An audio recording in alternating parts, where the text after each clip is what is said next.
Hey, what's up guys? It's me, Anthony, here to give you guys another video. And you know by the title of the video, you know what we're in for. But what's not in the title is some other things I'm going to be talking about. We're going to be talking about my guilty pleasure movies of 2022. We're going to talk about my most disappointing films of the year, the films that surprised me. They're not necessarily good, but they did surprise me. And of course, my favorite movies of the year. And full disclaimer, I didn't see a lot of stuff this year, okay? I saw a handful of stuff, and then towards the latter half of the year, you know, stuff started happening, a thing called life. So I didn't see a lot of the big stuff in here. Early on in the year, I didn't see Top Gun. So don't even think if that movie's gonna be on the list. Nope, it's not. I didn't see The Whale. I didn't see a lot of the Academy Award bait and stuff. I don't tend to not even watch that stuff anyways, but it's not on this list. So if you want a weird, random list that nobody is going to be making, then you came to the right place. So let's get right into it. Let's get into my honorable mentions of the year. The films that were really, really good. I really enjoyed. I probably bought them, but they didn't make my best of list. And the first one is The Black Phone.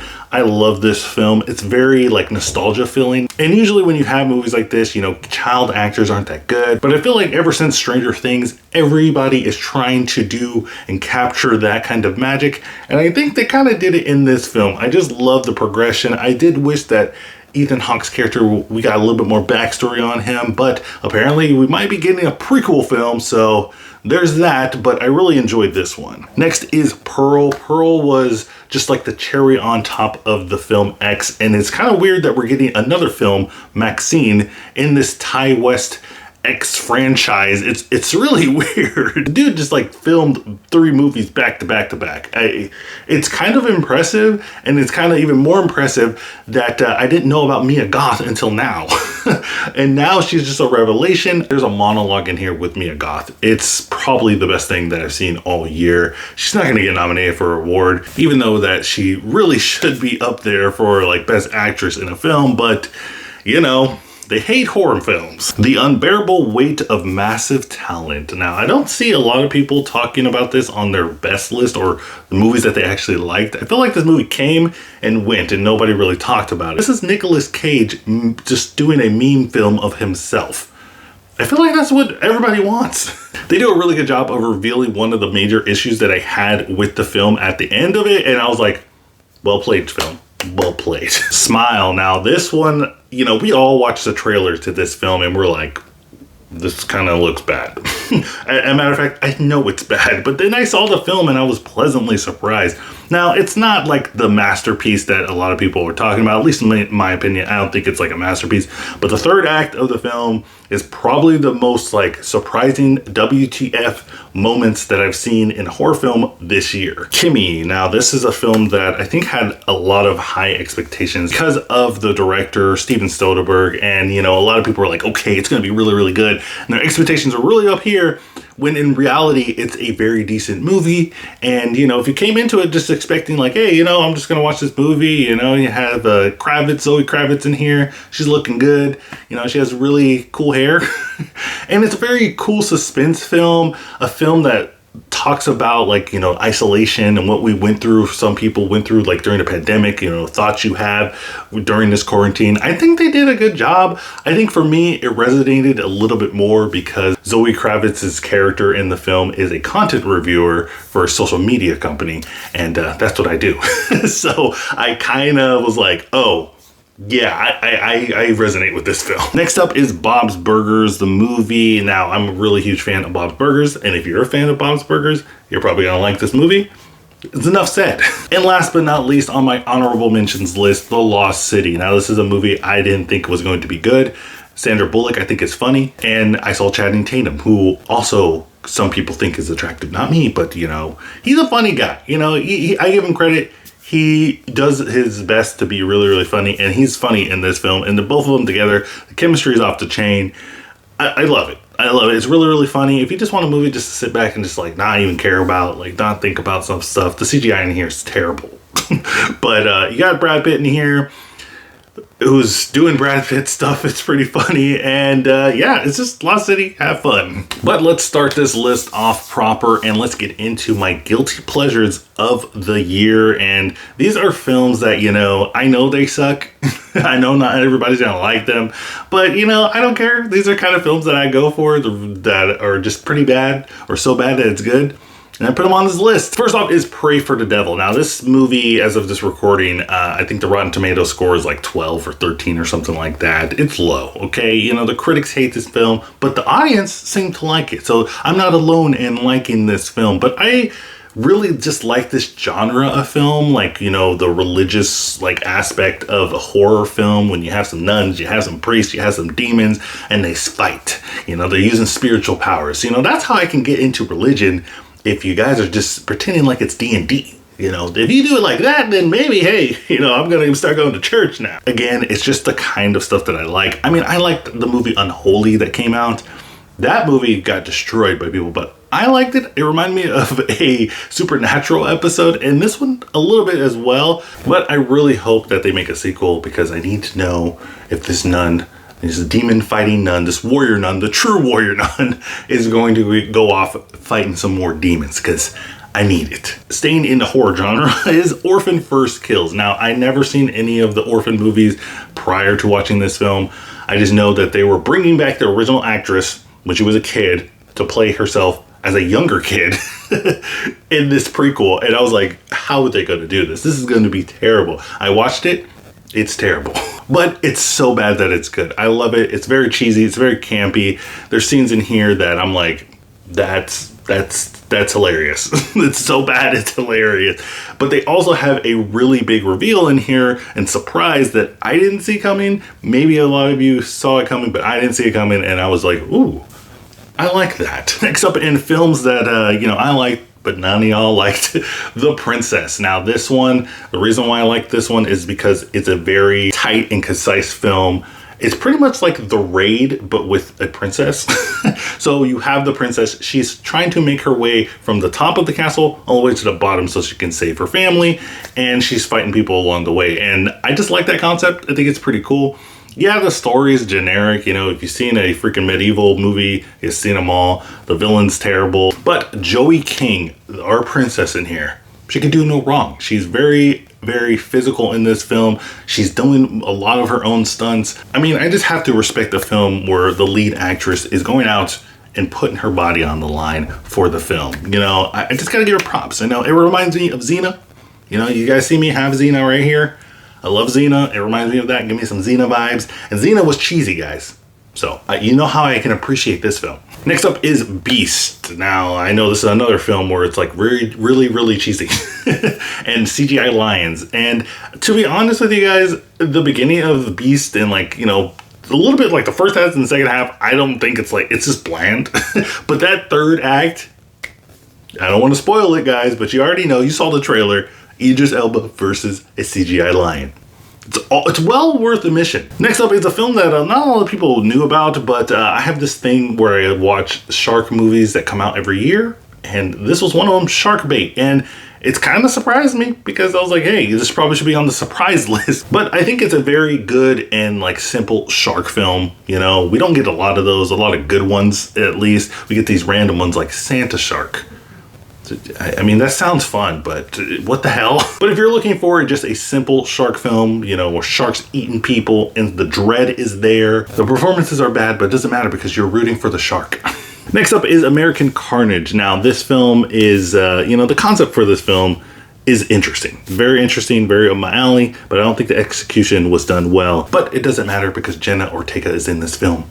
And this is the year, 2022 is the year of her. So we gotta, you know, just appreciate everything that she's in. But seriously, guys, this is the year of Jenna Ortega. I mean, Scream, Wednesday, X, this film, she's dominating. So guys, before I talk about this next film, I just give you a disclaimer, okay? Okay, this is why I like this film, because I grew up in an era, a time of movies where films like Superbad were coming out. You know, Shallow Hal, Dude, Where's My Car? Harold and Kumar Go to White Castle, okay? So don't hate me that much for this film. It's Good Morning. Yes, I know what you're gonna say. what the heck is your problem?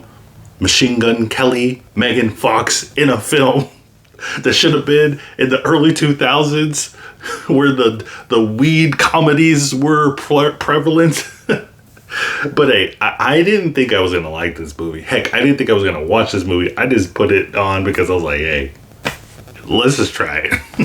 Let's try it. Let's see what's happening. And I ended up kind of laughing and having a good time with this film. Megan Fox and Machine Gun Kelly actually do a good job. It's kind of surprising and kind of scary that I ended up enjoying this movie, but I did. And last but not least, the Queen is back.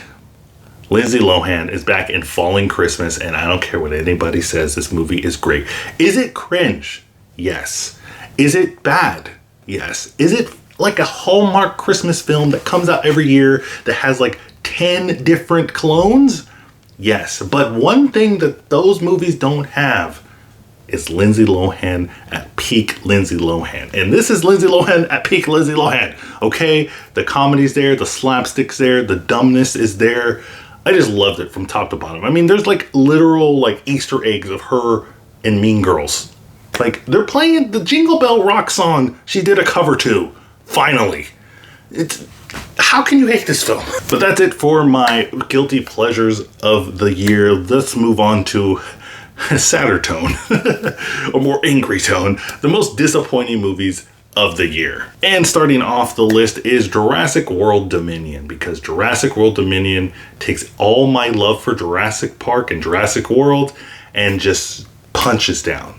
Just punches it, grinds it to the ground, and says like, hey, you want some more? Nope, and then takes it to the ground. I mean, what can I say about this film that hasn't already been said? The legacy characters were poorly used in this film. The dinosaurs, which are supposed to be the focal point of the franchise of this film, they are not really even developed. I mean, we have the Gigantosaurus Rex, who should be the big baddie in this movie, doesn't do anything. Just shows up for a little bit and then goes away and then has a fight at the end, and you're supposed to have some kind of feelings for it because you saw it a couple of times. It's called Gigantosaurus Rex, right? It's cool. And as someone who's not really a big fan of the Jurassic World series, I like the first one, all right, but the second one's very terrible. Even with that, the villains, the big monsters, the Indominus, the Indoraptor, those two dinosaurs are very intimidating. They have a presence, they are an integral part of the story. Gigantosaurus Rex is just there. And there's just so many other elements in this film that I think are more interesting that they don't focus on. Like when they go to that like black market dinosaur shop, that was cool. I want to know more about that. But sadly, like I said, legacy characters are in here. It's nice seeing them, but they don't really do much and they don't really add that much to the story. I don't know what we're going to do with this Jurassic series. I hope that they can right the ship. At this point, I'm just hoping for a live-action version of Camp Cretaceous because that's the best Jurassic stuff that we had in a long time. Next is Don't Worry, Darling. Now, I wasn't really anticipating this film. I wasn't like, okay, this film is going to be the greatest film ever. But it looked good, it looked high quality. Olivia Wilde is a decent director. You have the prodigal daughter, Florence Pugh. Everybody loves her. But then you started seeing all the drama that came with this film. People spitting, not spitting on people. Chris Pine sitting there saying like, why the hell am I here? But then I watched it, and I won't say that it's like the worst film that I've seen and it's so bad like other people have said. It's okay, it's an alright film, but I think the ending really kills it. That's when it gets really interesting and you're like, okay, alright, you're getting good, because the rest of the film before that is just talking, meandering, and you already know what's happening. You already can figure it out. Something's going wrong. So you're just sitting there like, waiting for the main characters to figure this stuff out, and you're like, okay, all right, when are you gonna figure it out? Because I already know. But the ending happens, and like I said, it's the most interesting part, and then it ends. And you're just like, oh, okay, why'd you do that? Hocus Pocus 2. Now, I know some people like this film. That's fine. You can like any of these films I didn't like on this list. There's plenty of people out there. For me, as a big Hocus Pocus fan and a person who has defended Hocus Pocus from other people that said Hocus Pocus sucks or they don't really like Hocus Pocus, I was really rooting for this film. I was rooting really hard for this film, and I'm sad. It's just really disappointing. It's kind of weird. The song performances in this film, there's like 2 song numbers in here. They're not good. They try to make the Sanderson sisters empathetic to you, but then it kind of works, but it doesn't really work. And then the beginning of the movie is really good with the young Sanderson sisters, but then you have some guy who wants to bring back the Sanderson sisters because he saw them once. What, the new character's bad? Like, it's just bad. It's unfortunate, but apparently it did really, really well on Disney Plus. So we're probably going to get a 3rd one, and I'm not ready for that. Last but not least on my disappointing list is Hotel Transylvania 4. Now, I'm a big fan of Hotel Transylvania. I think it's a very underrated animated franchise. And yeah, I think they killed it. I think it's done. I think we're not going to see any more Hotel Transylvania for a long, long time. The concept, again, much like most of the films on this list, the concept is there. The monsters are turning into humans.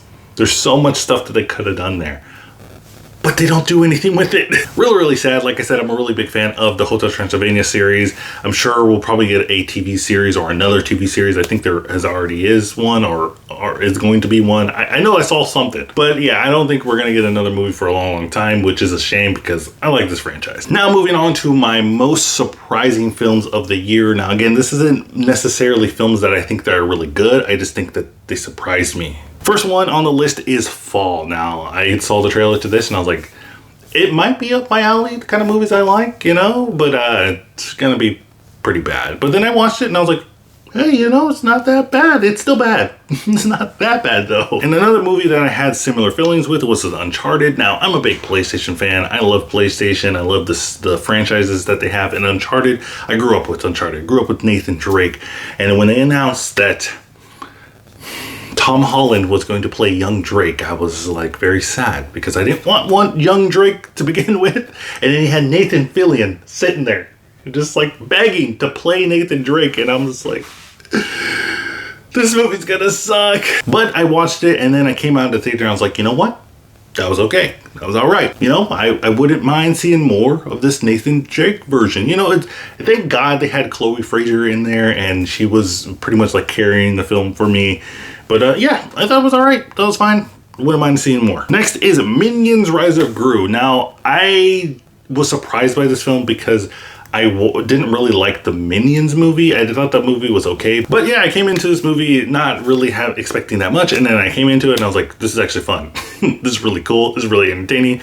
Young Gru is so cute, man. When he gets older, that's a different story. But but I just love the story and him, like, you know, how he became a villain, how he wanted to become a villain, his idols and stuff. That was really fun. It's like, if I was making an underrated list, I mean, that would totally be on there, even though it made hella money. So it's probably not underrated at all.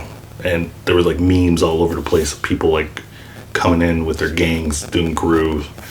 So maybe it's not underrated, but definitely surprising. And last on the list of surprising films was The Bad Guys. Now, I loved DreamWorks when they first started releasing films, you know. How to Train Your Dragon, Megamind, Shrek, Puss in Boots, all that stuff was great. And then they kind of went downhill, you know.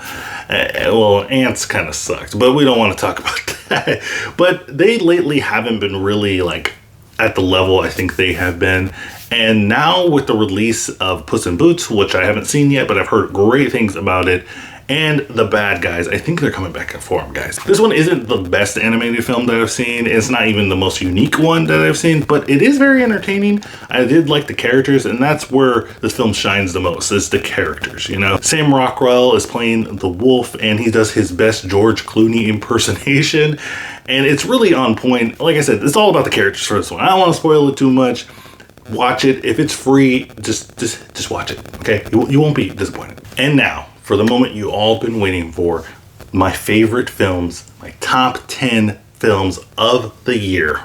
Let's get into it. Number 10 is The Batman. Now, I was very hesitant of going to see another iteration of Batman on the big screen. I didn't mind that we had, you know, Edward from Twilight playing the Batman. I thought he looked kind of cool actually when I saw it, but I was like, 3 hours. That's a long time. I ain't gonna watch that. But I sucked it up. I went to the theaters. I watched it, and just like all the rest of you guys, I can't get the song out of my head, you know? I can't get the song out of my head. So I've become a Batman stan once again, and I can't wait to see another film in the franchise.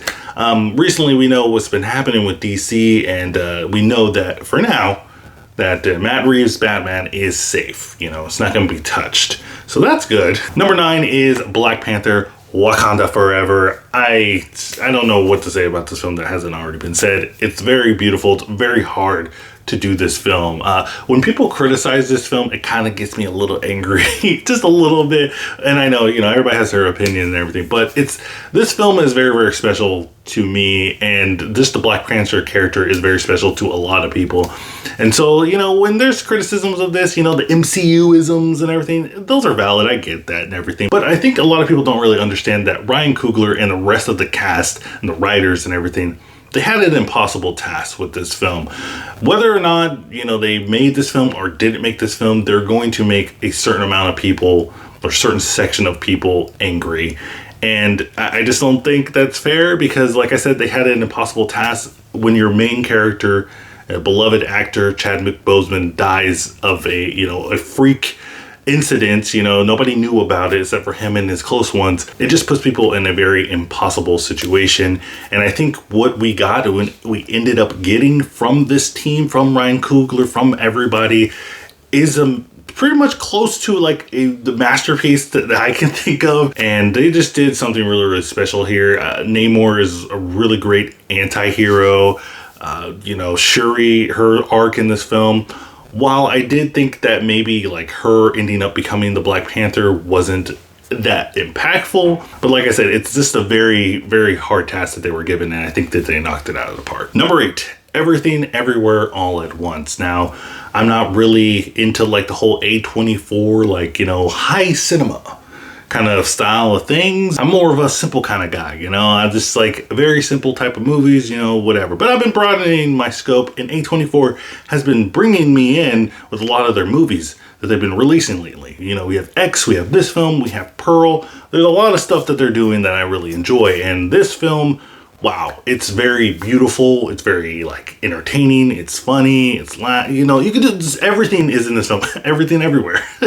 If you haven't seen it already, you should definitely do yourself a big service and watch it because it's just amazing. Number 7 is Turning Red. I think Pixar is, you know, turning back the clock, you know. This film, it's kind of a shame that this movie wasn't in theaters. It's really a shame that this didn't go to theaters. Thank God the Chapek is out because we need to start bringing Pixar stuff back to theaters. But I also think that this is the first Pixar film in a long time that kind of deserve like all the praise of Pixar because, you know, I'm a fan. I'm part of the Pixar cult, and I do think the Pixar lately has been lacking. Luca was okay to me, and Lightyear was all right. You know, I like Lightyear more than most people. It's amazing. It's so funny. It hits me in a nostalgia spot because it's around the early 2000s, you know, the boy bands. Four Town is amazing. Listen to the album that they're going to release pretty soon. But it's just a fun time. I thought it was really, really cute. I thought it was fun. It just reminded me of the old days of Pixar. Number 6, Violent Night. Now, this is a recent watch that I did, and I just had a whole good old time. This reminds me, it's pretty much Die Hard, but if John McClane was Santa Claus. But yeah, this is really fun time, you know. Like I said, Santa Claus killing people in the most violent ways. But if you like Christmas like me, and you like Santa Claus killing people, it's weird, but definitely check it out. Number 5, Barbarian. Now, this film came out of nowhere for me. I didn't really know much about it. I saw the trailer and I was like, okay, that dude from It, some weird stuff happening. They're not showing us the monster. Let's check it out. And what we got was the most interesting horror films that we got all year. It's so, again, this is another one that I don't want to spoil. I know this has been a while since the movie has been out, but this, I don't want to spoil it. You gotta watch it. It's amazing. Number 4, Prey. Now, this is another film that a lot of people haven't watched because Disney decided to just keep it on Hulu and not release it physically at all or in any other place. So I'm like, okay, we need more people to watch this. But it's successful enough, and we have introduced the world to Amber Midthunder, which is amazing. clap for that. But as someone who is a big fan of the Predator franchise and has seen it go downhill in the last couple of years, I'm really happy and excited for the future of the Predator franchise. You know, a lot of people said once Disney got their hands on like the Predator and the Aliens, well, the Aliens is we're still waiting for that. But so far, they've done really good with the Predator. Like I said, Amber Midthunder is a revelation. This movie's awesome. Now we're getting into the top 3 of the year, and the third film is X. Like I said before, I'm not really that into A24 films, but recently I've been getting really into them, and I think they're making films for me a little bit more recently, and X is one of them. I didn't think they were going to do something like this because, you know, they're usually more of like elevated stuff, you know, elevated horror, elevated drama, more intellectual stuff. But I think while this film doesn't shy away from those elements and is elevated horror, I think it also has an entryway for people like me that just want to have a good time and just want to see people get killed, you know.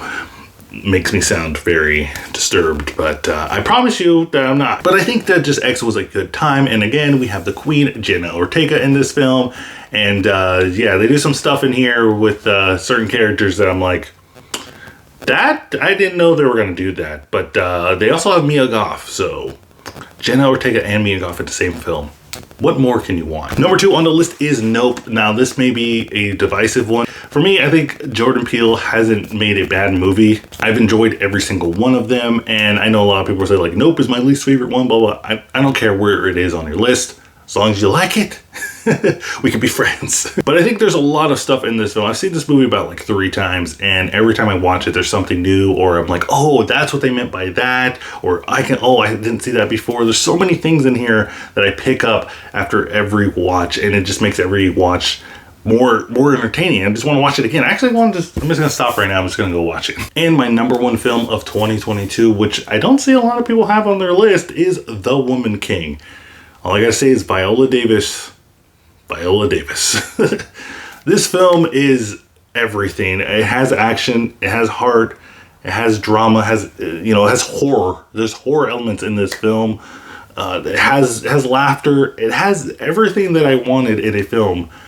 And it just adds Viola Davis kicking people's ass. And I'm like, the best movie of the year. It's so good. It's so impactful. It just needs to be seen by so many other people. So if you haven't seen The Woman King, once it comes to your country, once it comes to your city, once it comes to your freaking internet, watch the film because, man, it's so good. But that is it, guys. And that is the end of the video. That is everything that I watched. All the good, the bad, the ugly stuff that I watched this year.